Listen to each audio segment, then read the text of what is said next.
When did the karma catch a fake victim? Right as they tried framing someone else? Story 1. I worked in accounting at a mid-sized company where drama traveled faster than email. Jenna, our sweet, anxious junior accountant, had a habit of crying at her desk and telling anyone who'd listen how life kept kicking her. Guys in the office called her the office little sister. Management loved her. Then one Monday, I got pulled into HR.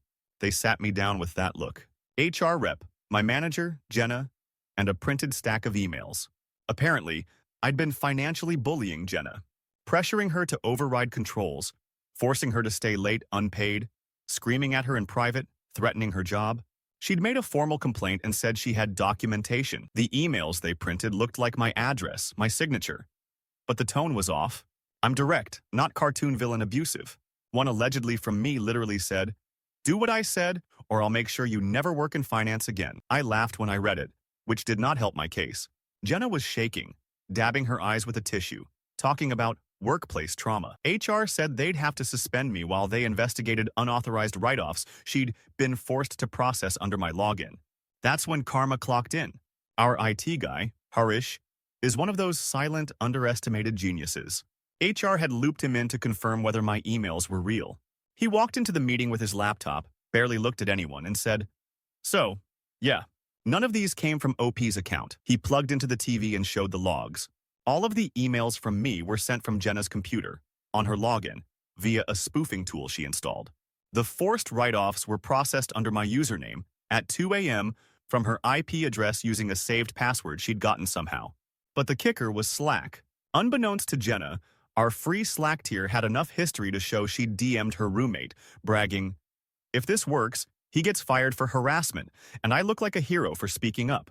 Might even get his position. Screenshots, timestamps, everything."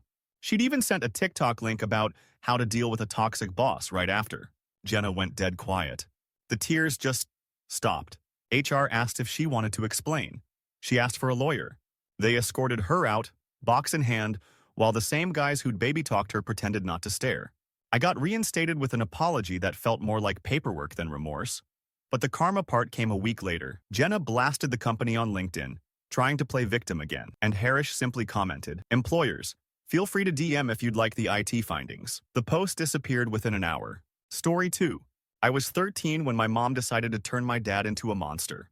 Their divorce was already ugly. Mom kept telling everyone that Dad was controlling and emotionally abusive. I'd lived with both of them. Dad had his flaws.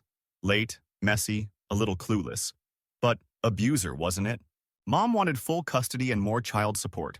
Her lawyer's plan, apparently, was to prove Dad was unstable and dangerous, which is how we ended up in a small beige courtroom on a rainy Thursday, with me as the unofficial trophy. Mom sat next to her lawyer, hair perfect, tissues ready. Dad sat alone at his table, cheap suit, nervously tapping his foot. When the judge walked in, Mom held my hand and whispered, "Remember what we practiced, okay? This is to keep you safe." That made my stomach flip. Mom's lawyer played recordings on her phone. In them, Dad was yelling, saying stuff like, "You're lucky I don't come over there and make you regret this," and "You'll see what happens when you mess with me." It sounded bad. My heart dropped. For a second, I almost doubted my own memories. Dad just stared at the table, shaking his head. Then, Dad's lawyer, who he'd scraped money together to hire last minute, asked the judge if he could submit clarifying evidence. The judge agreed. He pulled out a little Bluetooth speaker, connected his phone, and played the full versions of the same calls. Turns out, my mom had trimmed the beginning and the end. In context, Dad was reading her texts out loud, sarcastically. The full recording. Mom. Text. Dad reading. "You're lucky I don't come over there and make you regret this." Dad. In recording. "You really texted me this, Lisa? You're lucky I don't come over there and make you regret this? You'll see what happens when you mess with me." I'm screenshotting this for the judge. Suddenly it was crystal clear. He was quoting, not threatening. Dad's lawyer had gotten the original audio from my phone. Because I'd secretly recorded myself reading Mom's script the night she made me practice what to say. I'd been scared, but some part of me knew it was wrong. He played that too, my own shaky voice saying, "But that's not what happened." And my mom whisper yelling, "If you love me, you'll say it like this in court. You want to live with a man who screams all the time?" The courtroom went ice cold. My mom's face did this glitch. The crying turned off, then back on, but nobody was buying it. The judge looked genuinely angry. In the final ruling, the judge said Mom had tried to manipulate evidence and a minor. Dad got primary custody. Mom got supervised visitation for a while. On the drive home, Dad said quietly, "I'm so sorry you had to be the grown-up today." Karma wasn't fireworks. It was that moment when the judge looked at me and said, "Thank you for being honest. None of this is your fault." And watching my mom finally realize she couldn't weaponize me without consequences. Story 3. I was the fat friend bridesmaid. That's not self-hate. It's how my friend Kelsey described me once when she was drunk and thought I couldn't hear. Kelsey was marrying Tyler in this huge vineyard wedding. Instagram perfect couple, chakra soulmates, all that. But Kelsey had a hobby, playing victim whenever she screwed up. Day before the wedding, she pulled me aside, all red-eyed. "I hate to even bring this up," she sniffled. "But Tyler told me you've been too flirty, sitting too close, texting him late. It's making him uncomfortable." I was stunned. Tyler and I had only ever texted logistics, rehearsal times, surprise dance, cake flavor changes, always in the bridal group chat. Apparently, he had shown her screenshots. She demanded I apologize or step down as bridesmaid. I refused to apologize for something I didn't do, so she graciously allowed me to stay as long as I kept my distance and didn't cause drama. Next morning, right before the ceremony, Kelsey's crying again, this time louder, with an audience. She storms into the bridal suite, waving her phone. "I knew it. Look at this." She shoves it in my face. It's a DM to Tyler from an account with my name and photo. "Thinking about you last night. Wish it was you instead of Kelsey." Everyone gasps. Her mom calls me disgusting. One bridesmaid tells me to get out. That's when the maid of honor, Amber, quietly says, "That account has 3 followers and no posts. Are we sure this isn't like fake?" Kelsey snaps at her. But the seed is planted. Amber walks out. 5 minutes later, she comes back with Tyler, who looks confused and pissed. He holds up his own phone. "Kels, this is ridiculous. I literally told you it didn't sound like OP." He opens our actual chat. Me sending spreadsheets, cake samples, dog pictures, always in the group. No flirting. Then Amber does the karma thing. She connects her phone to the bridal suite TV, opens her screenshots folder. There's a group chat, one I'm not in, labeled Bride Squad minus the boring one. Messages from Kelsey. "Watch this. I'm gonna catch her trying to steal my man. Tyler will finally see how girls really are. Made a fake Insta. What her pic? Gonna DM him something spicy. Timestamp, 2 days ago." Silence. Kelsey tries to spin it. "It was a joke. You weren't supposed to actually believe." Tyler cuts her off. "You tried to frame your own friend on our wedding day to test me?" He takes off his boutonniere. Says, "I'm not marrying someone who needs to invent villains." Then he walks out, groomsmen trailing behind him. Guests waited. Music played. No ceremony. Later, Tyler texted me apologizing for not stopping it sooner. I screenshotted it, sent it to Amber, and we both left the group chat as Kelsey spammed, "You ruined everything." Karma wasn't just the canceled wedding. It was that everyone finally saw what I'd been quietly living with. I wasn't the fat, boring friend. I was just the easiest one to blame. Until her own screenshots did the talking. Story 4. Our HOA president, Marla, treated the cul-de-sac like she'd been elected mayor of a tiny dictatorship. She loved 2 things: rules and playing the victim. When we moved in, she brought cookies and a copy of the HOA handbook. By week 2, we'd gotten 3 friendly notices about our trash cans being visible for 6 minutes past pickup. Across the street was Mr. Diaz, a widower in his 70s who liked to sit on his porch and feed birds. Harmless guy. One day, a post pops up on the neighborhood Facebook group from Marla. I hate to post this, but for safety reasons I must. Our new neighbor, Mr. Diaz, has been verbally harassing me, calling me names, and threatening to make me pay for enforcing HOA rules. Women in the neighborhood, please be careful. She attached a short clip from her Ring doorbell. In it, you hear an older man's voice say, "You'll regret this, Marla. You're going to pay for what you're doing." Marla is heard gasping, saying, "Why are you threatening me?" And the clip ends. Comments exploded. People called Mr. Diaz a creep, a misogynist. Someone suggested filing a restraining order. He tried to comment, but his English isn't great, and it didn't help. The HOA scheduled an emergency meeting. Translation: public shaming. So we all cram into the clubhouse. Marla sits up front with a printed statement. Mr. Diaz shows up in his one nice jacket, hands shaking. He tries to explain that he never threatened her. He was talking about something else. But Marla keeps theatrically flinching whenever he speaks. Right as the board is about to vote on sanctions, my wife leans over and whispers, "Isn't Marla a realtor?" She filmed that on Diaz's front walk, not hers. That's when the quietest guy in the room raises his hand. Newer neighbor, tech dude. Before we vote, he says, I think you should see the rest of that video. Turns out he lives next door to Marla and also has a Ring camera. His caught the same interaction, from a different angle and with full audio. He airplays it to the clubhouse TV.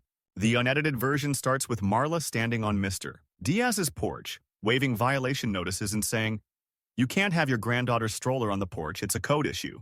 I don't care if she's disabled." He says, "You took pictures of her chair and made her cry. You're going to pay for what you're doing. In your heart, when you see her crying. You will regret this. God sees you." Then Marla glances at his ring, straightens up and says loudly, "Why are you threatening me, Mr. Diaz?" Clearly performing for the camera. The room goes dead silent. Someone near the back mutters, "Wow." Another, "That's messed up." Mr. Diaz just keeps saying, "I told you.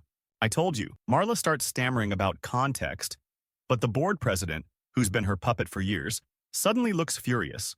He says, "Meeting adjourned. Marla, we'll discuss your position on the board separately." That night, the Facebook post disappeared. In its place, a new one from the board. Previously shared content misrepresented a neighbor. We apologize to Mr. Diaz and are reviewing leadership structure. Next week, Marla's for sale sign appeared on her lawn.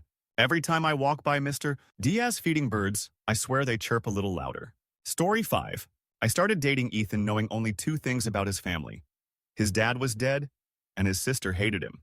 According to her, Ethan was a gold-digging failure who exploited their father. According to him, she was a chronic liar who hadn't visited their dad once during his last year. Typical sibling, he said, she said, I thought. Then their father died, and I found out just how far victim mode can go. At the funeral, his sister Lauren played the grieving martyr perfectly. Black veil, shaking hands, telling distant relatives how Ethan had isolated dad and controlled all access to him. Apparently, Ethan had moved in to help after a stroke. Lauren told anyone who'd listen that he'd banned her from the house and kept dad's phone. People glared at us during the reception. I heard someone whisper, "That's the son who drained the accounts." Lauren cried to the priest about forgiving Ethan even though he'd taken everything. She kept saying, "I don't care about the money, I just wanted my father." It was nauseating. A week later, we're at the lawyer's office for the will reading. I braced myself for awkwardness, maybe even unfairness. I did not expect what happened. The lawyer, an older man who clearly had no patience for theatrics, reads the basics. Then he says, "Before I detail the distribution, Mr. Carter recorded a message to accompany the will." He hits play on a laptop. On screen, Ethan's dad, thin but alert, staring straight into the camera. He starts by saying he knows his kids don't trust each other and he doesn't blame them. Then, very calmly, he lays it out. He says Lauren only visited when she needed money, that she took his debit card for groceries and would drain the account, then cry when confronted. He says Ethan moved in after the stroke, did the actual caregiving, and that's why he put Ethan as joint on the accounts, to pay bills. Then he says, "Lauren, I know you'll tell everyone Ethan stole from me, like you always do. So I asked Mr. Pierce to keep copies of the security footage and texts." The lawyer pauses the video and slides a folder across the table. Bank camera stills of Lauren withdrawing hundreds at a time. Texts of her saying, "If you tell Ethan I took it, I'll say he threatened me again." People believe me, remember? My jaw actually dropped. Ethan just stared, jaw clenched. The video continues. Their dad says, "You've always been good at playing the victim, Lauren. At your mother's, at school, with your husband's. I love you, but I won't let you smear your brother after I'm gone." Then the will. Ethan gets the house, remaining savings, and care instructions for the old dog. Lauren gets a small life insurance payout and a line, "This is not a punishment. It is a reflection of reality." Lauren went nuclear. She started screaming, "He manipulated Dad. He made that video." The lawyer quietly slid another document over, a competency evaluation from 2 months prior, confirming their dad was of sound mind. But the karmic uppercut hadn't landed yet. The lawyer mentioned that the funeral stories Lauren had spread had already made it back to some of the charities their dad supported, and those board members had seen the video too. One of them worked at the same hospital where Lauren was currently up for a promotion in patient advocacy. "Given the concerns about your relationship with the truth," he said carefully, "they've decided not to move forward with your application." For the first time since I'd known her, Lauren stopped talking. On the drive home, Ethan asked me if I thought he'd been too harsh by letting the will stand. I told him the truth. Your dad gave her exactly what she's been giving everyone else for years. Her own behavior, just finally documented. Karma didn't just catch a fake victim that day. It recorded her in 1080p and notarized it. Story 6. I was a TA for an upper-level marketing class, which basically meant grading group projects and playing therapist to sleep-deprived 20-year-olds. 2 weeks before finals, I get a long, emotional email from a student. Lily. CCing the professor, Title IX, and student conduct. She says her group partner, Max, has been relentlessly bullying and sabotaging her, deleting her work, spamming rude comments in their shared Google slide, calling her stupid in group chat. She says she's on medication for anxiety, and this targeted harassment could make her fail the class. Attached. Screenshots of the slide deck full of nasty comments in the speaker notes under her sections. Stuff like, "This is trash. Did a child write this?" And, "If you weren't hot, no one would keep you in this group," all with Max's profile pic. The professor forwards it to me with, "We need to deal with this immediately. Please talk to Max and check the project." I call Max in. Kid looks like a deer in headlights. "He swears he didn't write any of that," says Lily kicked him out of the group chat, removed his edits, then suddenly put him back in and started accusing him of ruining her slides. He offers to show me the chat, but all I see is her last message. "I'm done being your victim." It looked bad for him. Until I remembered something stupid, simple. Google's version history. I open their project and click See Version History. Every edit, every comment, attached to an email and a timestamp. The bullying comments? They were all created by lilylastnameuniversity.edu, mailto.lilylastnameuniversity.edu, and then reassigned to maxlastnameuniversity.edu, mailto maxlastnameuniversity.edu, using the Assign to D feature. She'd left a couple under her own name by accident in earlier versions, then deleted them later. Even worse, I scroll back far enough to find her first draft of the plan in the notes. If I reassign comments to his name and he refuses to work with me, they'll move me to an easier group or give me a solo grade. She'd literally written the plan in the document and forgotten to fully erase it. We looped in IT to verify logins and IPs. They confirmed every harassing note came from her devices. Student conduct dropped the case against Max and opened one on her for falsifying evidence and weaponizing Title IX. She lost her scholarship and had to withdraw for the semester. Max still came to office hours, still jumpy every time his name was mentioned. At the end of the term, he thanked me for believing him. I didn't correct him. Because the truth is, I almost didn't. In the end, karma wasn't poetic. It was a purple last edit was line at the top of the screen she never thought anyone would click. Story 7. 3 months into moving in with my roommates, I learned the hard way that "we're like sisters" can mean you're the designated scapegoat. There were 4 of us. Me, quiet IT girl, Naomi, grad student, Jess, yoga instructor, and Kara, the dramatic one. Kara cried over everything. Exes, professors, dogs and commercials. People called her sensitive, which is apparently code for no one will question you. One Friday, Kara storms into the living room, sobbing, holding her jewelry box. "My grandma's necklace is gone. The only thing I have left of her." She looks straight at me. "You were the only one home this morning." I had been. I work from home. Naomi and Jess show up. Kara's already telling them she doesn't want to accuse anyone, but some people have been struggling with money. I'd mentioned my car repairs last week, and she'd seen someone near her room. I swear I didn't take it.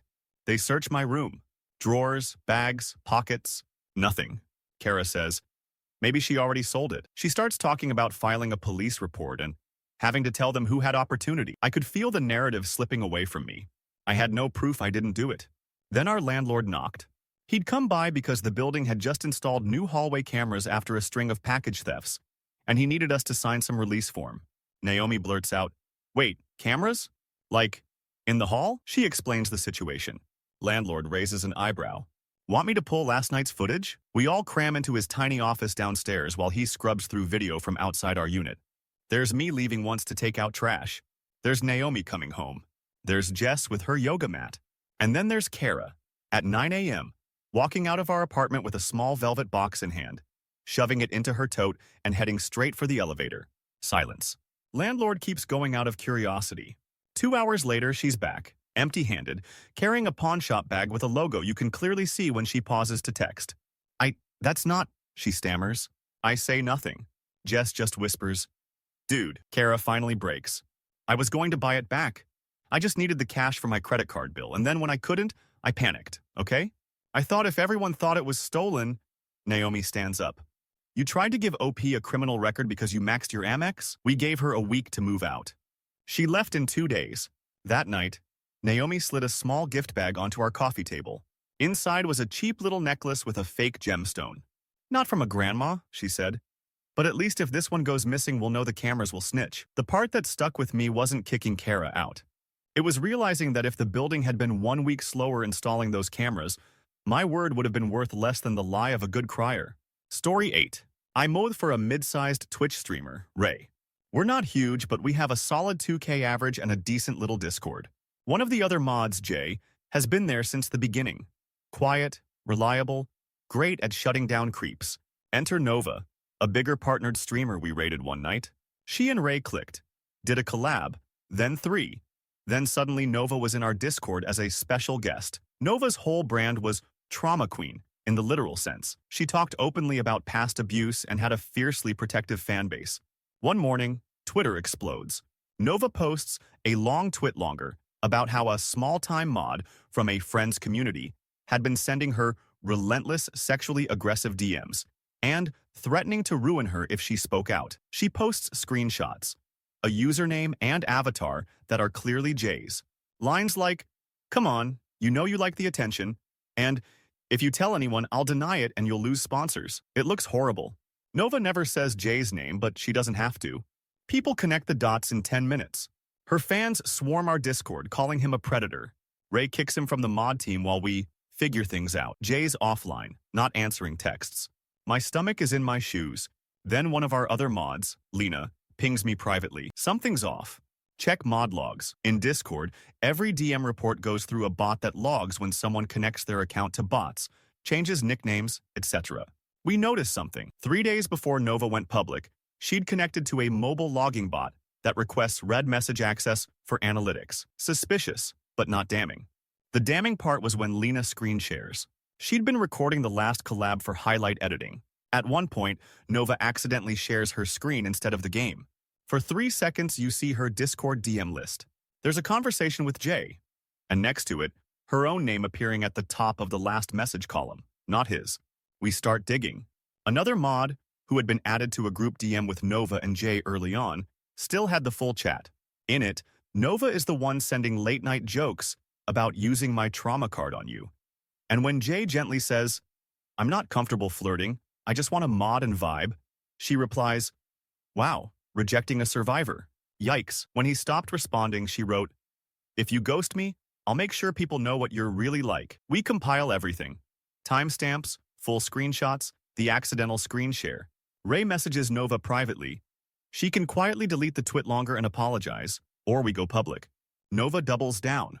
"Believe victims," she writes. "You're enabling him." So we post a thread from the official channel account.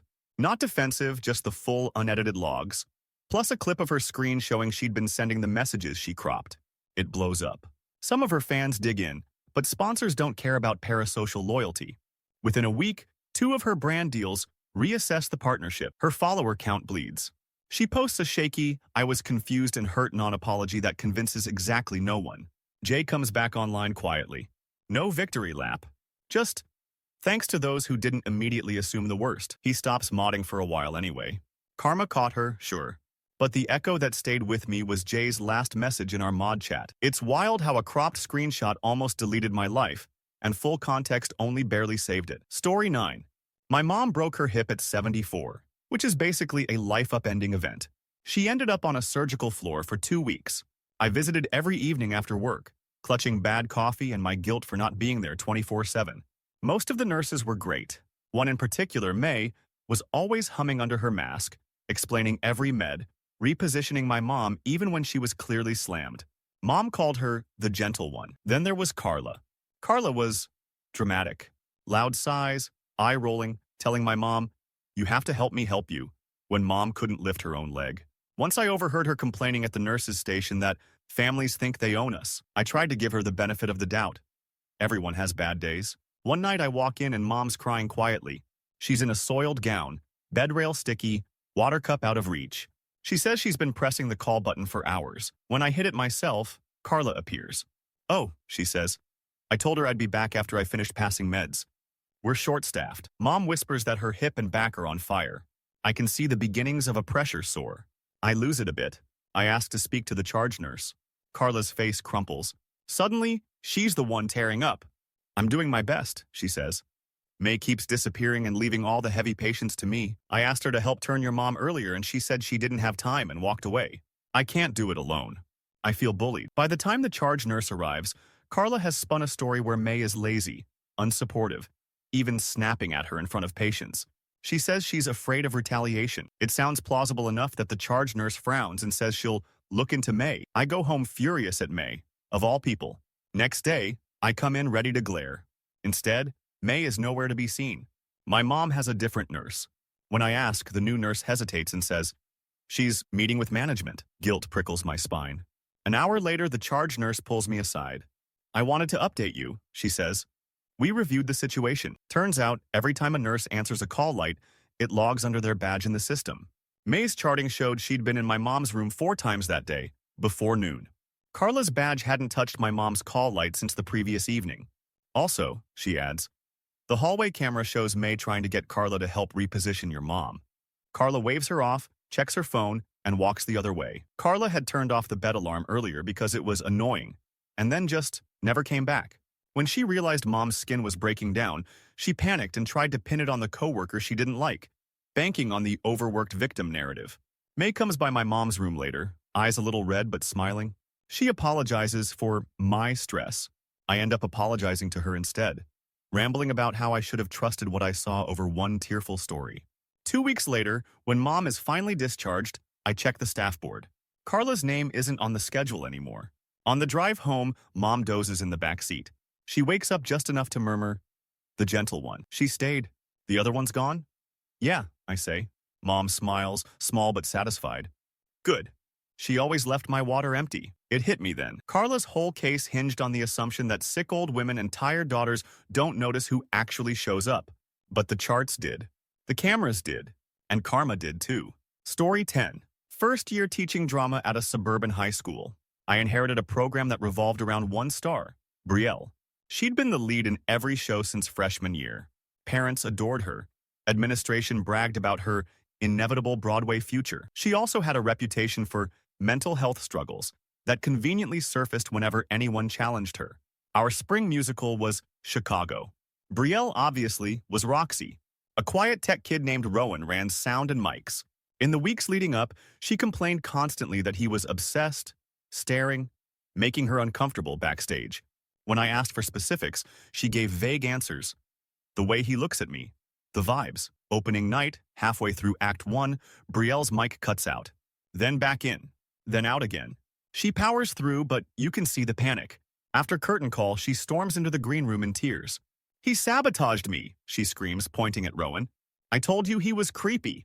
He's been messing with my pack all week. Rowan looks like he's about to puke. He swears he didn't touch her mic except to change the battery pre-show, with 2 other techs present.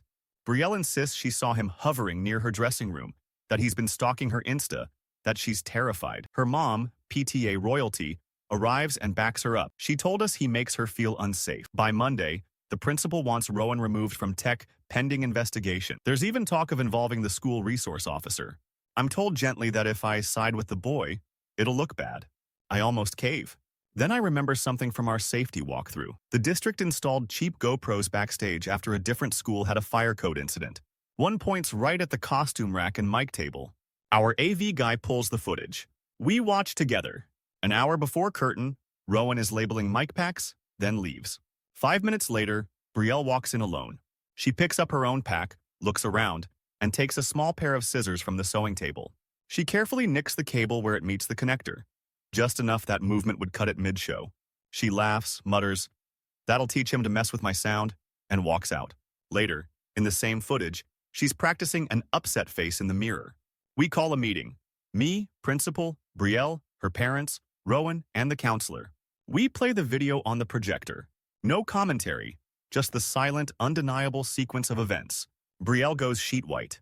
Her mom starts with, "That's taken out of context," then realizes there is no context that explains sabotage with scissors. Rowan starts crying, not from guilt, but relief so raw it makes the adults in the room shift in their seats. The principal, to his credit, doesn't sugarcoat it. He removes Brielle from the show, strips her of drama club president, and writes a disciplinary report that will almost certainly nuke her glowing recommendation letters. Rowan is cleared completely. At our next rehearsal, I announce the understudy as the new Roxy. The cast claps, hesitant. Rowan is back at the soundboard, hands shaking as he adjusts levels. Afterwards, as I'm locking up, he lingers. I think I'm done with theater after this, he says quietly. Even if people know it wasn't me, they still saw her crying about how scared she was. I want to tell him karma fixed it. That evidence made it right. Instead, I just say, she tried to write you as the villain. We changed the ending. That matters. He shrugs, but there's a tiny, bitter smile. Yeah? Guess it's the first time she didn't get the lead in the story, too. And that's what stuck. Brielle lost a role, a title, a line on her college apps. But what she really lost was the power of her tears as a weapon. Everyone had watched the curtain lift on who she actually was. And you can't unsee the scissors in someone's hand once the camera has shown them to you. Story 11. I run sound and slides for a small church. I'm not particularly religious. I just like knobs and cables. Which means I'm in the balcony for every service, watching the politics play out from above. Our pastor is this earnest, slightly awkward guy named Mark. The treasurer, Mr. Hall, is ex-accountant, meticulous to a fault. Then there's Denise, head of the women's ministry. Denise cries, a lot. If she doesn't get her way, it's because Satan is attacking her calling. We'd just done a big fundraiser for a women's shelter. The plan. All donations go into a designated account, then get written as one big check. A couple weeks later, Denise pulls Mark aside after service, sobbing so loudly people stop for coffee just to listen. Someone's been stealing from the shelter fund, she wails. And every time I ask for the accounting, Brian, Mr. Hall, stonewalls me. I feel so unsafe working with him. He's intimidating. Next Sunday, she stands up during testimony time and basically implies the treasurer is hiding money and bullying her into silence. People start murmuring. Brian looks like someone punched him. Mark, trying to keep the peace, schedules an open financial transparency night with the whole board and whoever from the congregation wants to attend. My job, hook up Mark's laptop to the projector so he can show the accounting software. We're in the fellowship hall, plastic chairs, bad coffee, the works. Denise sits front row with tissues, flanked by her loyal ladies. Brian has a binder thick enough to stop a bullet. Tension is palpable. Mark starts by pulling up the donations ledger. I'm mirroring his screen to the projector. He clicks into the shelter fund. Every deposit is there. Every expense. The balance is lower than people expected, though. Denise dramatically gasps. See? It should be twice that. I was told we raised over $12,000. Where is it? Brian starts to explain designated gifts, checks that bounced, fees. He's not a charismatic guy, and it sounds like excuses. Denise shakes her head, tearing up harder. I told you. He never wanted me to see the statements. I feel spiritually abused. Mark sighs and says, fine, let's pull the detailed transaction list. He clicks the little details button. What he doesn't realize is that the accounting software opens a pop-up window on the last logged-in account, not his. And guess whose user profile is still signed in from the last time we let a committee head help with data entry? At the top right of the screen, logged in as denise.wachurch.org. Mailto, denise.wachurch.org. First thing in the list is a series of transfers labeled reimbursement, women's ministry supplies. Same date range as the fundraiser. Amounts, $600, $450, $800. Denise freezes. Someone in the crowd, one of the older deacons, squints and says, why is your name up there, Denise? Mark realizes what we're seeing at the same moment I do. He scrolls down. The memo fields, which she must have thought no one would read, say things like decor for retreat, target, honorarium for guest speaker, and once, just as discussed. Brian calmly opens his binder and pulls out printed emails. Denise asking if she could use some of the shelter fund for their ladies' retreat because it's all ministry, right? He'd replied no, every time, in writing. But the online record shows the transfers happened anyway, from the shelter account into the women's ministry account, all with her login. Silence spreads like spilled coffee. Denise starts to stammer something about honest mistakes and feeling attacked, but Mark doesn't let her. His voice is so gentle it's almost worse. You've been telling people you're afraid of Brian, that he's hiding things. But it looks like you moved money you weren't authorized to move. Under your name. Her last attempt at victimhood is pathetic. I only did it because no one cared about the women's ministry. No one listens unless I, she trails off, finally hearing herself. She resigned for health reasons the next day. No public shaming, no fire and brimstone, just a quiet announcement and a new committee chair. But every Sunday since, when I put the giving slide on the screen, I see people glance at the tiny logged in as text in the corner of the pastor's laptop. Once you've seen a mask slip in 1080p over the communion table, you never really forget it. Story 12. My husky Comet is a 60-pound fluff idiot whose biggest crime is stealing socks. We have a fenced yard, double gate, do not pet signs, the whole 9 yards. I am that dog owner. Our neighbor across the street, Marta, hated Comet on sight. Claimed his bark triggered her PTSD. Sent me HOA complaints because his eyes are predatory. Okay. One afternoon, I come home to a note on my door. Contact Animal Control ASAP. Incident report filed. My stomach drops. Turns out Marta reported that Comet escaped, ran at her in her yard, and bit her arm badly enough to leave a deep bleeding wound. She says I laughed it off, refused to give my info, and called her slurs. The report is dramatic as hell. She's demanding Comet be declared dangerous and cites emotional trauma. I'm floored. Comet was crated in my house all morning. I have a Ring camera pointing at the back door that shows him napping, then whining at Amazon delivery, then napping again. No one came or went. But when Marta sends animal control photos of a nasty-looking bite mark on her forearm, things get serious. There's talk of fines, mandatory muzzle, even euthanasia if she pushes hard enough. We end up at a mediation with my insurance, her lawyer, and a neutral third-party mediator.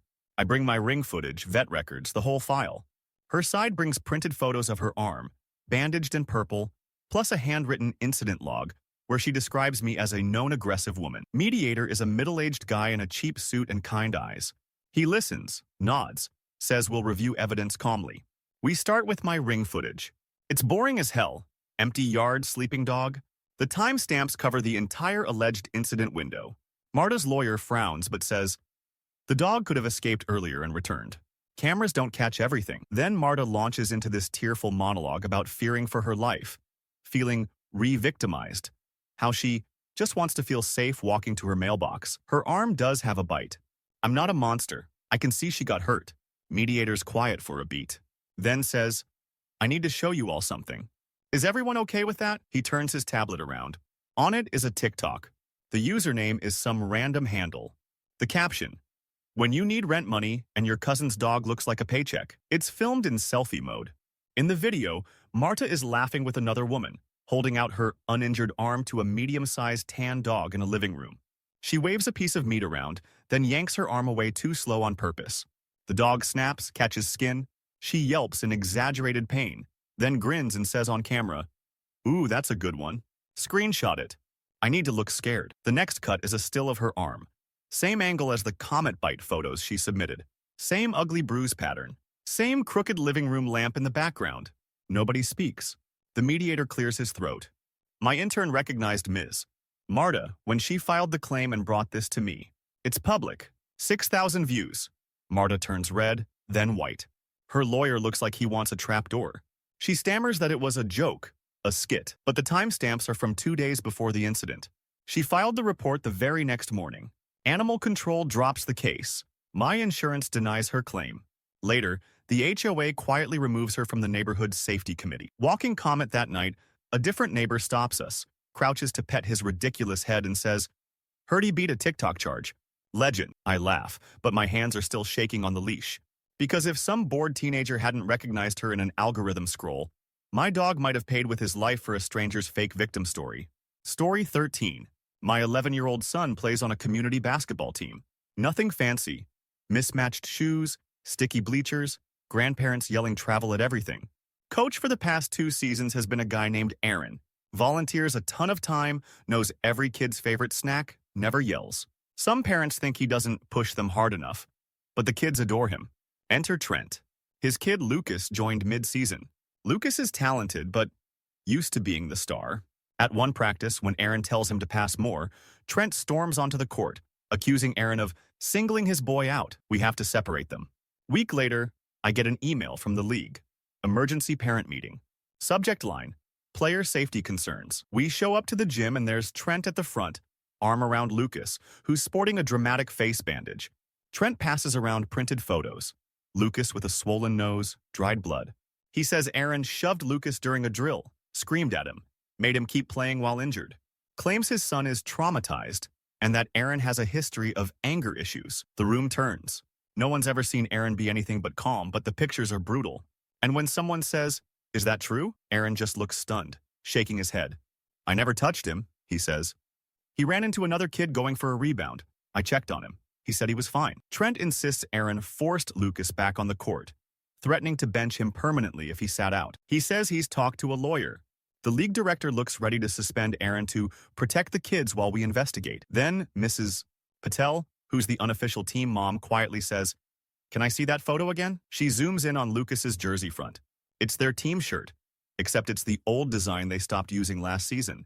Different sponsor logo, different number font. "Did this happen this week?" she asks. "Of course," Trent snaps. "Last Thursday's practice." Her daughter, who's on the team and glued to her phone like any preteen, pipes up, "No, it didn't. That's from the summer camp at Eastside. Look at the wall banner." We all look. In the background of the injury photo is a huge red and black Eastside Elite banner. The private camp Trent bragged about sending Lucas to back in July. Coach Aaron's practices are at the bland beige community center. No banners. Things unravel fast. Other kids pull out their phones. One scrolls back and finds the exact same photo on Trent's Facebook from months ago.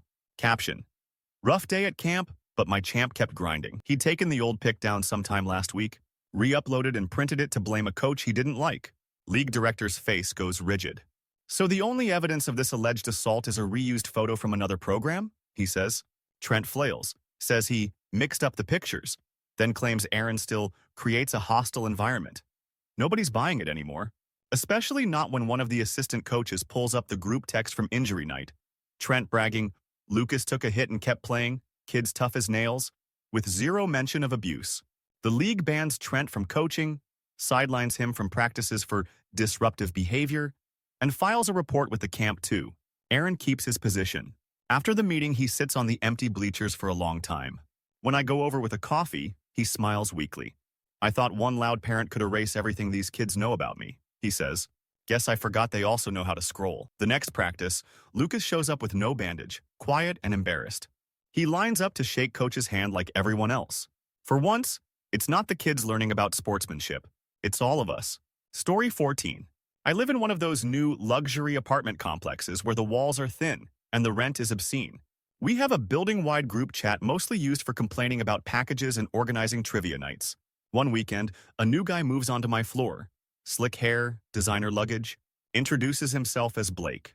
Within a day, he's at the pool loudly telling anyone within earshot that he just escaped a toxic relationship with a crazy abusive ex who won't stop stalking him. He warns us that she might show up, and if she does, we should call security because it's not safe, and she's unpredictable.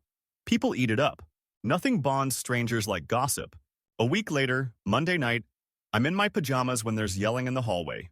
I open my door to see a woman about my age, hair in a messy bun, holding a tote bag and looking wrecked. Blake is standing a good 10 feet away, iPhone camera pointed at her, shouting, "See, this is what I was talking about. You're harassing me. I told you not to come here." He starts narrating like he's on a live stream. "Guys, this is my ex, the one I told you about. She just showed up at my home, uninvited, screaming. I'm scared for my safety." Except she's not screaming. She's crying. Quietly, she says, "Blake, I just need the stuff you promised to give back. My passport, the medical paperwork, my therapist's referrals. You said you'd leave them with the front desk." He smirks and says, "I don't owe you anything. Leave before I call the cops." Half the floor is peeking out now. He swings his camera around, telling us how he finally has witnesses. In the group chat, he's already posting. "She's here, you guys." I'm shaking. The woman looks at us, mortified, clutches her tote, and finally leaves, saying she'll email his lawyer. Blake posts a triumphant selfie. "Document everything, kings." Victim blamers can choke. Most people send supportive emojis. I mostly feel gross. Next morning, our building manager, Rosa, posts an unusual message in the group chat. Reminder: lobby cameras and audio recorders are for everyone's safety. Please refrain from filming confrontations in hallways. Let staff handle conflicts. Blake replies instantly with some self-righteous stuff about having the right to film my abuser. Rosa doesn't respond. 2 days later, she does. She posts a video in the chat from the lobby cam. It shows Blake coming in earlier that evening, clearly unaware of the camera angle. He walks up to the front desk clerk and says, "Hey, my ex might come by later asking for some documents. Can you tell her I never dropped anything off and ask her to leave? I'm trying to build a case to get a restraining order. I'll text you what to say." He slides the clerk a $20. The clerk looks uncomfortable and says, "We don't do that here, man. We're not getting involved." Blake shrugs, pockets the bill, and mutters, "Fine, I'll trigger her another way." Then hallway footage with audio, new security upgrade none of us knew about, kicks in. It catches him waiting by his door, phone already on camera mode, whispering to himself, "Come on, cry. You always cry." When she arrives, the first words out of her mouth on this recording are, "I scheduled this with you. I have the texts. Why are you acting like I just showed up?" He cuts her off, raises his voice, starts playing up the fear. Rosa's message underneath the video is short. "We take false reports and harassment very seriously. The tenant in 4C has been given notice to vacate. If anyone has been similarly misrepresented, my door is open." The chat goes dead silent. Then slowly, one by one, the same people who spammed heart emojis on his crazy ex posts remove their reactions. I see the woman one more time that weekend, in the lobby with Rosa. She's picking up an envelope, her passport and a thin stack of papers. She catches me looking, offers a tight smile. "I'm not his stalker," she says, almost apologetically. "I know," I say. "The building does too." For once, the walls worked in favor of the person who didn't control the narrative.